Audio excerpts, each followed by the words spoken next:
बातमी उपराजधानी नागपूरमधून सुनील केदार यांच्या समर्थनामध्ये आपण बघतोय नागपूरमध्ये बॅनरबाजी करण्यात आलेली आहे। त्या संदर्भातली ही बातमी।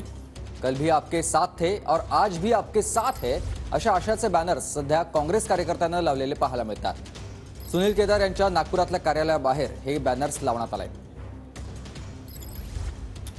नागपूर जिल्हा बँक घोटाळा प्रकरणामध्ये सुनील केदार यांना 5 वर्षाची शिक्षा न्यायालयाने सुनावली आणि त्यांची रवानगी जेलमध्ये झाली। मात्र त्यांच्या समर्थनात होर्डिंग्स लागल्याचं चित्र पाहायला मिळते आहे आणि त्यांचं जे कार्यालय आहे त्याच्या बाहेर हे होर्डिंग या ठिकाणी लावण्यात आलेलं आहे। हे बंटी शेळके यांनी हे होर्डिंग लावलेलं आहे जे युवा काँग्रेसचा कार्यकर्ता आहे आणि त्यामध्ये मजकूर जो आपल्याला पाहायला मिळतो आहे, मुर्दार नहीं बनेंगे, सुनील काका की लड़ाई आखिरी दम तक लड़ेंगे, कल भी आपके साथ थे आज भी है, कल भी रहेंगे, सुख में ना सही दुख में आपके साथ रहेंगे, अशा प्रकारे या होर्डिंगवर उल्लेख करण्यात आलेला आहे आणि हे मजकूर या ठिकाणी आपल्याला पाहायला मिळते।